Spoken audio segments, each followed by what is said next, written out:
Well, my learned brothers and sisters, this is Advocate P. Demurari talking to you from Ahmedabad city, Gujarat state, India, that is our Bharat.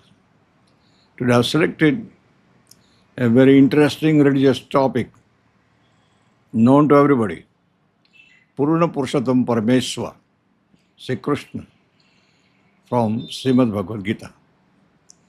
આપણે જાણીએ છીએ કે શ્રી કૃષ્ણ ભગવાનને 16,108 પત્નીઓ હતી. કૃષ્ણ ભગવાનના મહાન શક્તિશાળી પુત્રોમાં 18 પુત્રો મહારથો હતા. મહારથો એકલા જ હજારો સૈનિકો, રથોવાળા, ઘોડેસવારો અને હાથીઓ સામે લડી શકતા હતા, એટલા બળવાન હતા. 18 પુત્રોની ખ્યાતિ અત્યંત વ્યાપક છે. ફરીથી હતું કૃષ્ણના મહાન શક્તિશાળી પુત્રોમાં 18 પુત્રો મહારથો હતા. મહારથો એકલા જ હજારો સૈનિકો, રથોવાળા, ઘોડેસવાળા અને હાથીઓ સામે લડી શકતા. 18 પુત્રોની ખ્યાતિ અત્યંત વ્યાપક છે અને લગભગ સર્વવૈદિક સાહિત્યમાં તેઓનું વર્ણન કરવામાં આવ્યું છે. આ 18 મહાન મહારથ પુત્રોની યાદી, તેમના નામ રજૂ કરું છું. એક પ્રદ્યુમ્ન, અનિરુદ્ધ, દીપ્તિમાન, ભાનુ, મધુ, બ્રહ્માનુ, ચિત્રભાનુ, નુક, અરુણ, પ્રતકલ, દેવ, સુનંદન, ચિત્રબાહુ, વીરબાહુ, કવિ અને નગ્ર. આ 18 પ્રખ્યાત નામો હતા જે શ્રી ભગવાન શ્રી કૃષ્ણના બળવાન પુત્રો હતા. કોઈની સામે લડી શકતા હતા, પણ એમની સામે કોઈ લડી નહોતું શકતું. કૃષ્ણના 18 મહારથ પુત્રોના પ્રદ્યુમ્ન સર્વશ્રેષ્ઠ ગણાય છે. પ્રદ્યુમ્ન રૂકમણીના સૌથી જયેશ પુત્ર હતા. પ્રદ્યુમ્ન રાણી રૂકમણીના સૌથી જયેશ પુત્ર હતા અને બળવાન હતા. તેમના મહાન પિતા ભગવાન શ્રી કૃષ્ણના સર્વગુણોના તે વારસદાર હતા. અનિરુદ્ધનો પુત્ર બ્રજ હતો. જ્યારે બ્રાહ્મણના શ્રાપથી સમગ્ર યદુવંશનો નાશ થયો ત્યારે કેવળ વ્રજ જીવતા હતા, પ્રદ્યુમ્નના છોકરા. વ્રજનો પ્રતિબાહુ નામે એક પુત્ર હતો. પ્રતિબાહુનો પુત્ર શુભુ નામે હતો. શુભુનો પુત્ર શાનસેન, શાનસેનનો પુત્ર સસ્સાન હતો. આ તેમની વંશાવળી આગળ ચાલેલી. શ્રીલ સુખદેવ ગોસ્વામીએ મહારાજ પરીક્ષિતને માહિતી આપી કે તેમણે વિશ્વસનીય સાધનો દ્વારા સાંભળ્યું કે કેવળ યદુવંશના બાળકોને શીખવવા માટે શું સાંભળ્યું હતું? જે સાંભળ્યું હતું એ કહે છે કે યદુવંશના બાળકોને શીખવવા માટે લગભગ 3,81,81,00,000 શિક્ષકો અથવા આચાર્યોને બહારથી શીખવાડવા માટે રાખેલા હતા. અને તેમની લશ્કરી શક્તિ વિશે જેમ કહેવાય કે કેવળ ઉગ્રસેન રાજા તેના અંગત સંરક્ષક તરીકે 1,25,00,000 સંરક્ષકો રાખતા હતા. આ એમની વિદ્યા છોકરાને આપવા માટેની તાકાત અને મિલિટરી તાકાત પણ જોઈ શકાય છે.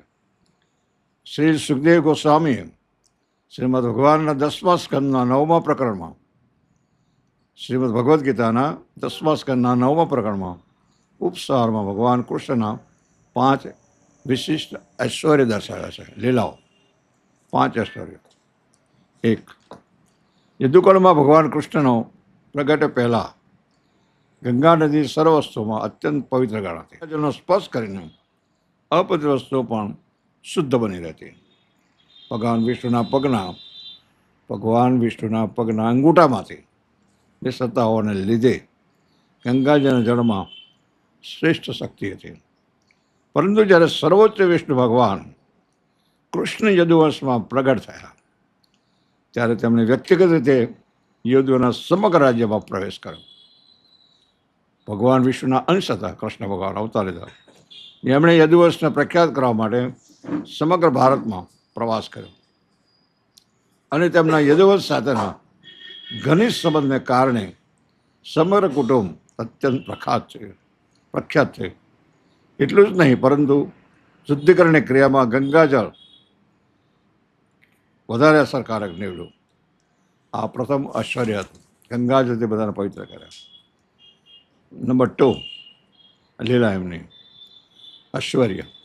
ભગવાન કૃષ્ણના પ્રગટ્યનું બીજું ઐશ્વર્ય એ હતું કે બાહ્ય દ્રષ્ટિએ તેમણે ભક્તોનું રક્ષણ કર્યું અને અસુરોનો વિનાશ કર્યો. અસુરો દુશ્મનો હોવાથી અસુરોની હત્યા કરાઈ અને ગોપીઓનું રક્ષણ કરાયું. એમની બીજી લીલા હતી. ત્રીજી લીલા ઐશ્વર્ય. ભગવાન શ્રી કૃષ્ણના પ્રાગટ્યનું ત્રીજું ઐશ્વર્ય એ હતું કે ભાગ્યદેવી, બ્રહ્માજી, ઇન્દ્ર અને ચંદ્ર જેવા દેવતાઓ દ્વારા પૂછવા છતાં અને ભગવાન ગોપીઓને વધારે પસંદ કરતા હોવા છતાં તે હંમેશા ભગવાનની સેવામાં જોડાયેલા રહ્યા. ભાગ્યદેવી લક્ષ્મીજીએ ભાગ્યદેવી કીધું છે.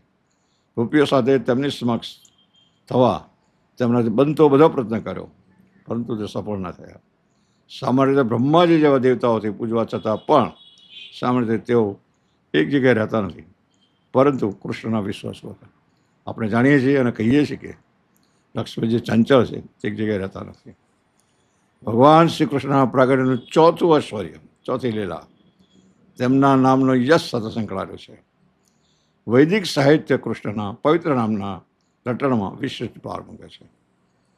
હરે કૃષ્ણ, કૃષ્ણ કૃષ્ણ કૃષ્ણ હરે હરે, હરે રામ, રામ રામ હરે હરે. આ છે પૂર્ણ પુરુષોત્તમ પરમેશ્વર શ્રી કૃષ્ણનો પામવાનો એકમાત્ર સરળ મંત્ર છે.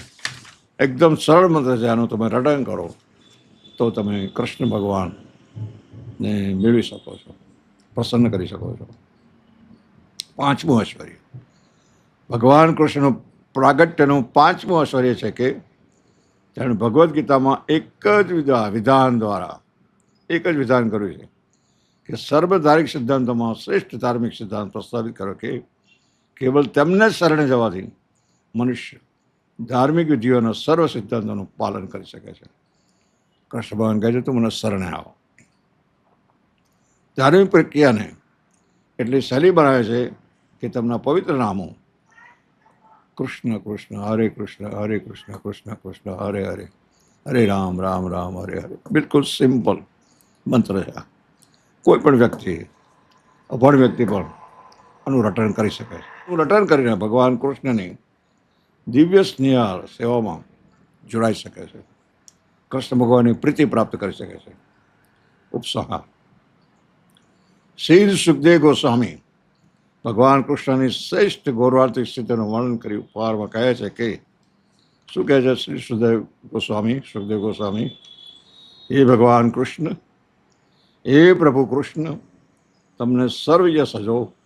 તમે પરમાત્મા તરીકે સર્વ મનુષ્યના હૃદયમાં વિદ્યમાન છો, તેથી તમે જનનિવાસ એટલે કે દરેક મનુષ્યના હૃદયમાં રહેનાર તરીકે જાણીતા છે. શ્રી કૃષ્ણ શરણમ મમ. Hope next video. Please subscribe it, share it, and like it. Thanks for watching. Thanks for patient hearing. See you again in the next video. Thank you.